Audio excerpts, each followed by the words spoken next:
It is 10:22 a.m., June 4th, 1942. On the bridge of the aircraft carrier Akagi, Commander Mitsuo Fuchida looks up and realizes the war is about to change forever. High above the fleet, American dive bombers slice through the clouds. There is nothing to stop them. The lookout doesn't shout a warning. He screams, pure, uncontrolled terror. Because the Akagi is no longer just a warship. She is a floating bomb. Deep inside her hangar decks, fueled aircraft sit wing to wing. Torpedoes lie exposed. High explosive bombs are stacked across the deck. Rearming crews have been rushing all morning, desperately switching weapons in a high-stakes gamble. Now, the bill is coming due. Fuchida watches in frozen silence as a single bomb drops from Lieutenant Dick. Best's dauntless bomber. The bomb falls. Time seems to slow. This was never supposed to happen. Just 6 months earlier, Fuchida had led the devastating air attack on Pearl Harbor. Overnight, he became a national hero. The Kidobutai, the most powerful naval strike force on Earth, had swept across the Pacific undefeated. 4 carriers, victory after victory. From Hawaii to the Indian Ocean, nothing could stop them. But today, fate has placed Fuchida in the worst seat imaginable. Acute appendicitis has grounded him. Instead of flying, he is trapped on the bridge, forced to watch. And what he is about to witness will destroy everything. The Japanese fleet has come to Midway for one purpose: lure the American carriers into a trap and annihilate them. At least, that's what the Japanese believe. They are confident their naval code, JN-25, is unbreakable, protected by complex mathematics and rigid procedures. They are wrong. Deep beneath Pearl Harbor, inside a cramped basement office, Commander Joseph Rochefort and his team at station, Hypo, have been quietly tearing the code apart. For weeks, intercepted messages point to a major offensive against a target labeled only as AF. Rochefort is convinced AF means Midway. Washington isn't so sure. So Hypo sets a trap.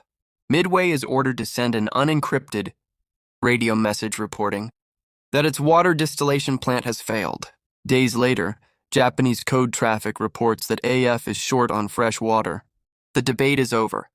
Admiral Chester Nimitz now knows exactly where the Japanese are going, and when. He moves his carriers northeast of Midway, and waits. The trap has been set, and the Japanese fleet is sailing straight into it. But aboard the Akagi, no one knows that yet. The trouble actually began hours earlier. At 7:15 a.m., a radio message crackles in from Midway.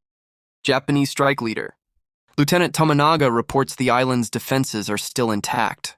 Vice Admiral Nagumo begins pacing the bridge. His reserve aircraft are armed with torpedoes, perfect for attacking ships. But to hit the island again, they need bombs. Deep in the cramped hangar decks, mechanics begin exhausting work. Heavy torpedoes are hauled away. High explosive bombs are dragged into place. Metal clangs. Men shout over the roar of engines and ventilation fans. Sweat pours in the suffocating heat. Then comes the scout plane report. Vague, uncertain. 10 ships spotted. Possibly carriers, possibly not. Nagumo hesitates. If American carriers are nearby, he needs torpedoes ready, not bombs. The order comes down. Rearm again. Chaos erupts below deck. There is no time to return weapons safely to the magazines. Bombs and torpedoes begin piling up across the hangars. Fuel lines remain connected. Aircraft crowd the decks. Without realizing it, Akagi has become a powder keg. At 9:20 a.m., the first American attackers arrive. Torpedo bombers. Slow, obsolete, and completely exposed. Douglas Devastators skim the ocean surface without fighter escort. Japanese Zero fighters pounce immediately.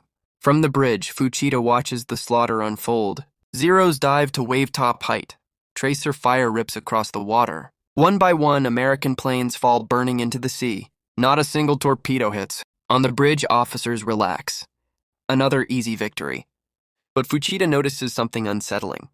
All the Zero fighters are now down near sea level, and the sky above the fleet is wide open. By 10:20 a.m., the attacks stop. An eerie calm settles over the Japanese fleet. Below deck, rearming continues. It will take at least 45 more minutes before Japanese strike planes are ready to launch. But on the bridge, confidence is high. The Americans appear defeated. The counterstrike is coming.